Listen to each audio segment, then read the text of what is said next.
¿Qué tal? Bienvenidos a nuestra clase de sistemas de potencia. Vamos a continuar con el tema de relaciones de voltaje y de corriente en una línea de transmisión. Concretamente vamos a desarrollar las ecuaciones para líneas de transmisión largas. En sesiones anteriores hemos visto ya las relaciones en líneas de transmisión de tipo corta y mediana, en donde los parámetros de impedancia en serie y en paralelo de la línea de transmisión pues los consideramos valores constantes que no cambian independientemente de la posición de la línea de transmisión en la que nosotros ubiquemos dichos parámetros. Bien, hay que tener en cuenta que estos parámetros en la realidad sí van a ser variantes dependiendo de dónde los midamos a lo largo de una línea de transmisión, y se va a hacer más evidente esta variación cuando tenemos líneas de longitud larga. Estas variaciones en los parámetros pues vamos a tener que van a impactar en las cantidades eléctricas de corriente y de voltaje, es decir, cuando nosotros medimos una corriente y un voltaje en diferentes puntos de la línea, pues esos voltajes y corrientes, aunque se traten de los mismos conductores, van a presentar valores diferentes. Entonces hay que desarrollar ecuaciones similares a las ecuaciones de líneas de longitud media y línea corta, que nos relacionen los parámetros en el extremo emisor de una línea de transmisión con los parámetros en el extremo de una línea, en el extremo receptor de una línea, concretamente voltaje de una fuente, corriente de una fuente y voltaje y corriente que le llegan a una carga. Entonces, para desarrollar estas ecuaciones vamos a plantear un par de ecuaciones diferenciales y vamos a obtener la solución de esas ecuaciones diferenciales. Nos vamos a valer de este diagrama que va a representar una línea de transmisión de tipo larga, en donde la longitud de la línea la vamos a considerar como la longitud L en unidades metros, kilómetros, millas, etc. Entonces vamos a considerar un punto intermedio de la línea de transmisión. Este punto intermedio va a estar a una distancia X del final de la línea de transmisión, y en el punto intermedio vamos a considerar una impedancia Z diferencial de X y una admitancia en paralelo Y diferencial de X. Estos van a ser impedancia minúscula, Z minúscula e Y minúscula, que van a representar impedancia por fase en unidades ohms por unidad de longitud, o unidades Siemens para la admitancia en unidad de longitud. Vamos a representar también una corriente a través de esta impedancia que depende de la longitud X, y vamos a representar un voltaje también que depende de la longitud X, es decir, el punto en el que se mide, un punto intermedio en la línea en el que se miden estos parámetros.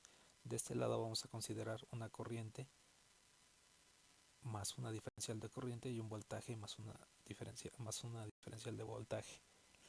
Entonces el voltaje en las terminales de esta admitancia pues va a ser precisamente esta diferencia de potencial. La corriente a través de esta impedancia va a ser esta corriente I de X. Y para desarrollar estas ecuaciones vamos a necesitar aplicar ley de voltajes y ley de corrientes de Kirchhoff en este circuito. Entonces en este circuito vamos a llegar a este par de ecuaciones diferenciales, una para el voltaje y otra para la corriente, donde la variable independiente va a ser la longitud X, la distancia que va a haber desde un punto intermedio hasta el final de la línea de transmisión.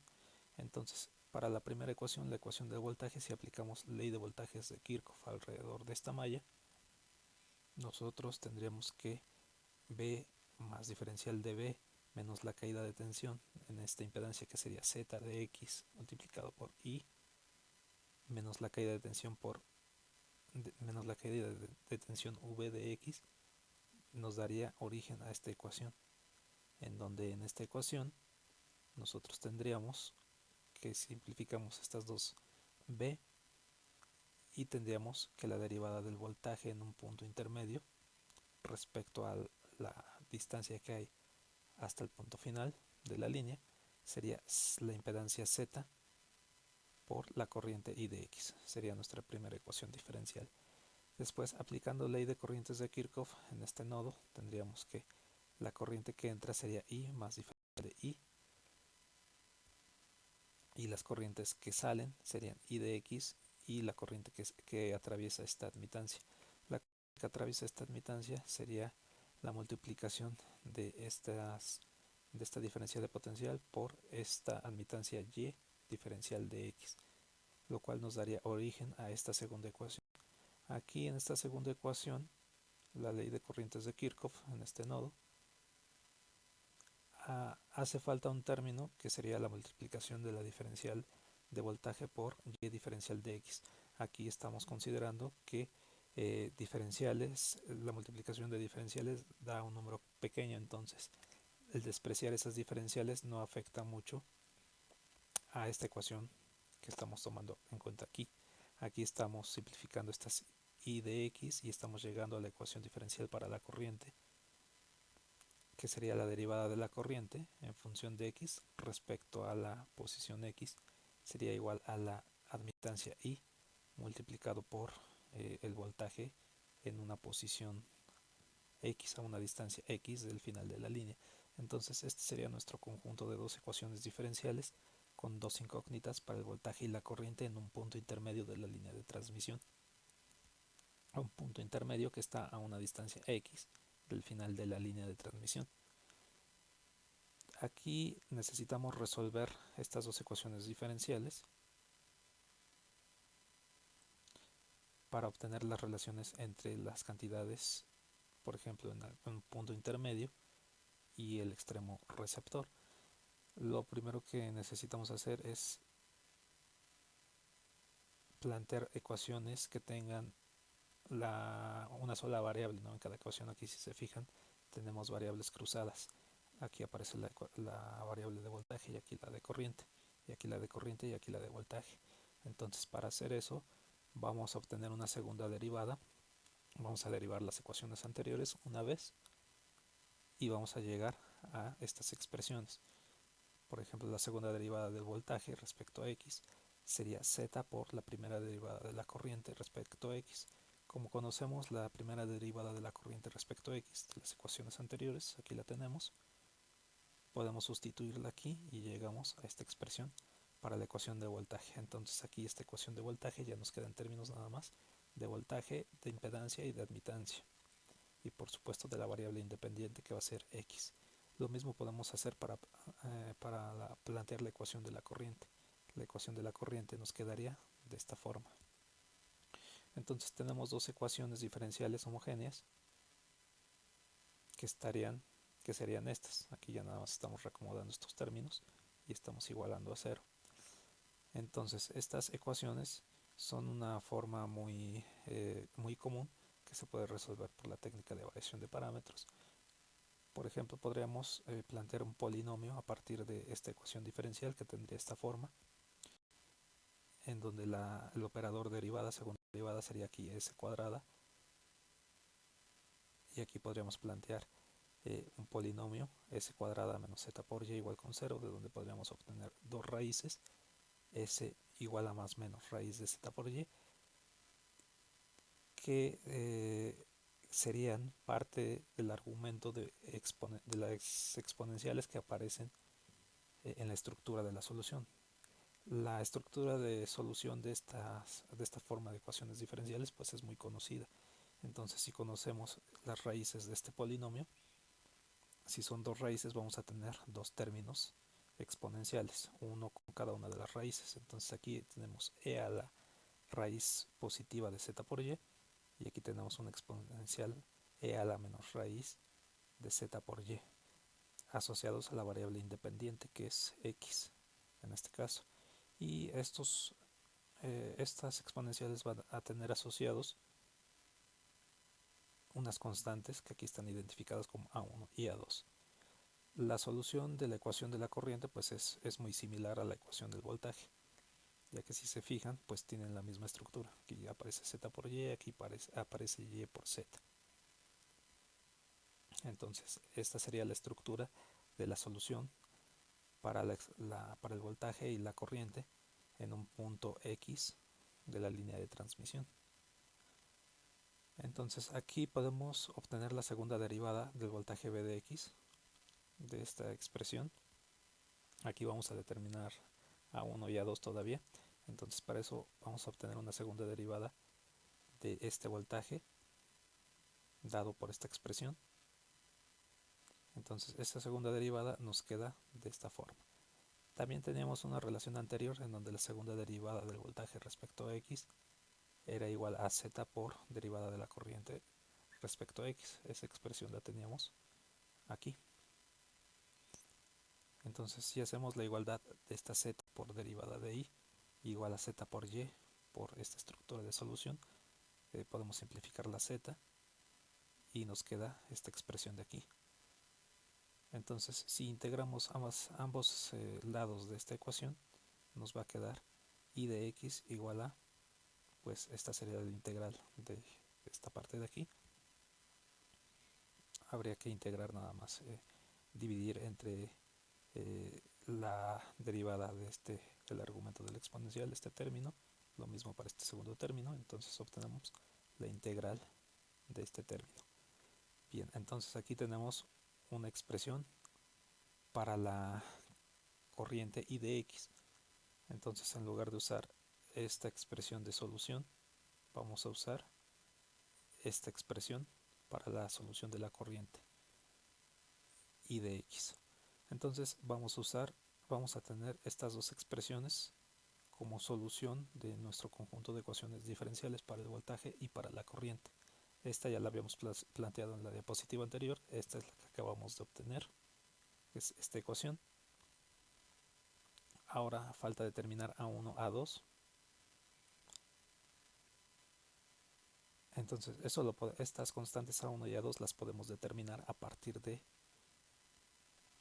asignar un valor a X. Por ejemplo, podemos considerar que en el extremo final de la línea, en el que el voltaje es VR y la corriente es IR, X vale 0, X es igual con 0. Entonces en estas dos ecuaciones podemos hacer X igual con 0 y aquí también. Entonces las exponenciales se vuelven 1. Aquí Bx se volvería BR, entonces obtenemos esta ecuación BR es igual a 1 más A2. Mientras que la ecuación de la corriente se convierte en IR es igual a 1 entre raíz de Z entre Y multiplicado por la diferencia de A1 menos A2. Entonces tenemos un sistema de dos ecuaciones con dos incógnitas, donde consideramos las incógnitas A1 y A2. Resolvemos para A1 y A2 en términos de B, R, IR, Z e Y y obtenemos que esto valen las constantes A1 y A2. Entonces aquí, por ejemplo, se definió ZC, que es como la raíz cuadrada de Z entre Y. A este parámetro ZC se le denomina impedancia característica y tiene unidades ohms. Entonces, si nosotros conocemos los parámetros de impedancia Z e Y de la línea de transmisión y conocemos los voltajes en el extremo receptor y la corriente en el extremo receptor, podemos conocer cuánto valen estas constantes A1 y A2. Entonces podemos sustituir esas constantes A1 y A2 en las ecuaciones de voltaje y corriente, solución de las ecuaciones diferenciales, que son estas, y nos quedan estas expresiones en términos ya de BR, IR, ZC. Aquí si se fijan, de estas ecuaciones, al pasar de estas ecuaciones a estas ecuaciones, aquí las exponenciales cambiaron a una constante gamma. Esa constante gamma pues no es más que esta raíz cuadrada de Z por Y que estaba en las exponenciales. Entonces aquí está definida gamma igual a raíz de Z por Y. A esta gamma se le denomina constante de propagación y tiene unidades de inverso de longitud, 1 entre metro, 1 entre kilómetro, etc. Dependiendo las unidades en las que hayan calculado esta Z y esta Y. Recuerden que son los parámetros en serie y en paralelo de la línea de transmisión. Bien, estas serían entonces las ecuaciones que podrían usar para calcular voltajes en puntos intermedios o corrientes en puntos intermedios de una línea de transmisión a una longitud X del extremo final de la línea de transmisión, si ustedes conocen el voltaje del extremo receptor y la corriente del extremo receptor, y por supuesto los parámetros Z e Y. Bien, tenemos que esta gamma, la constante de propagación gamma, es un número complejo, con parte real y parte imaginaria. La parte real alfa y la parte imaginaria beta. Entonces, considerando que esto es un número complejo, si aquí sustituyen esta gamma, pueden separar esta exponencial en dos exponenciales, lo cual aparece aquí abajo. Estas ecuaciones de aquí arriba son las mismas que estas ecuaciones de aquí abajo, solamente con las exponenciales separadas al haber sustituido esta gamma en este punto. Entonces aquí aparece e a la alfa x multiplicado por e a la j beta x. Estas ecuaciones representan una onda viajera. Estas ecuaciones representan dos componentes. Por ejemplo, para la onda del voltaje tienen la componente incidente y la componente reflejada. Entonces hay que recordar que, por ejemplo, cuando se avienta una piedra en el agua, se produce una onda que va viajando. Entonces esa onda puede rebotar en alguna superficie y producir una onda reflejada. Entonces la onda total es la que viajó, se impactó y se reflejó. Entonces la onda total puede tener dos componentes, componente incidente y una componente reflejada. Aquí estarían las dos componentes si ustedes utilizan estas ecuaciones para lo que sería una onda que viaja en el espacio. La longitud de esa onda estaría dada por lambda igual a 2pi entre beta, donde beta es la parte imaginaria de la constante de propagación. Y podrían calcular la velocidad de propagación, que en el caso de las señales de voltaje y de corriente serían velocidades muy similares a la velocidad de la luz. Entonces esta velocidad la pueden calcular como lambda por la frecuencia. Lambda es la longitud de onda. Entonces aquí la constante alfa, la parte real de esta constante de propagación, se denomina constante de atenuación en unidades Neper sobre longitud, unidad de longitud. Beta se denomina constante de fase en unidad radian sobre unidad de longitud. Gamma ya estaba definida, constante de propagación. Lambda, longitud de onda en unidades de longitud. V es velocidad en unidad de longitud sobre unidad de tiempo. Y la frecuencia en unidades de Hertz. Bien, estas son dos representaciones diferentes de las ecuaciones de la línea de transmisión con las que podemos determinar voltaje y corriente en cualquier punto intermedio de la línea de transmisión. Esta sería la representación más con un enfoque de onda viajera, y tenemos otra representación que es la que vamos a usar para siguientes ejercicios, que es la forma hiperbólica de las ecuaciones de la línea de transmisión larga. Entonces aquí vamos a considerar las identidades trigonométricas del seno y coseno hiperbólico en términos de exponenciales. Entonces esta va a ser la identidad del seno hiperbólico, la identidad del coseno hiperbólico, dado un argumento θ. Entonces, si estas identidades trigonométricas las usamos en las ecuaciones de la diapositiva anterior, que son estas, nosotros podemos agrupar los voltajes BR sobre 2 multiplicado por E a la gamma X, BR sobre 2 multiplicado por E a la menos gamma X, aplicar la identidad trigonométrica del coseno hiperbólico y obtener este término, B por R coseno hiperbólico de gamma por X. Y lo mismo podemos hacer agrupando términos IR y R y obtener este término de aquí. Y lo mismo podemos hacer para la ecuación de la corriente. Entonces, las ecuaciones de la línea de transmisión larga de voltaje y de corriente en términos de funciones hiperbólicas quedan con esta estructura. Si nosotros hacemos que en lugar de una distancia desde un punto intermedio al final de la línea, representado por X, sea igual a la longitud total de la línea, es decir, hacemos X igual a L, entonces estas ecuaciones cambian simplemente en el argumento de las funciones trigonométricas. Ahora el argumento de las funciones trigonométricas serían gamma multiplicado por L. Entonces observen que estas ecuaciones tienen la misma estructura matricial que hemos visto para la línea corta y la línea larga, en donde se relacionan las cantidades eléctricas del extremo fuente con las cantidades eléctricas del extremo receptor. Entonces estas cantidades A, B, C, D pues serían las funciones trigonométricas hiperbólicas dadas de esta forma. A sería igual con D, como ya habíamos visto, estos dos parámetros son iguales, serían el coseno hiperbólico de gamma por L. B sería la impedancia característica ZC por el seno hiperbólico de gamma por L, y C sería igual al seno hiperbólico de gamma por L dividido entre ZC, que es la impedancia característica. Todos estos parámetros ya los definimos en diapositivas anteriores, están en función de la impedancia en serie y la admitancia en paralelo de la línea de transmisión. Bien, aquí se presentan las identidades trigonométricas del coseno hiperbólico.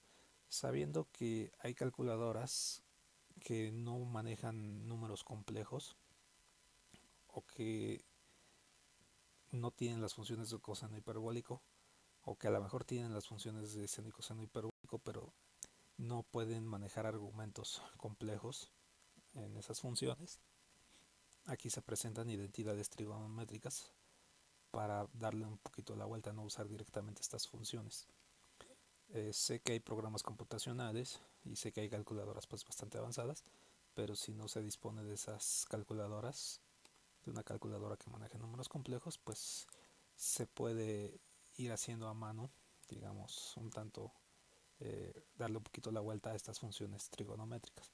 Por ejemplo, esta función coseno hiperbólico se puede descomponer en esta forma, en términos de exponenciales, y estas formas exponenciales se pueden poner en forma polar, haciendo uso de operaciones con cantidades fasoriales o polares, como es común en sistemas de potencia.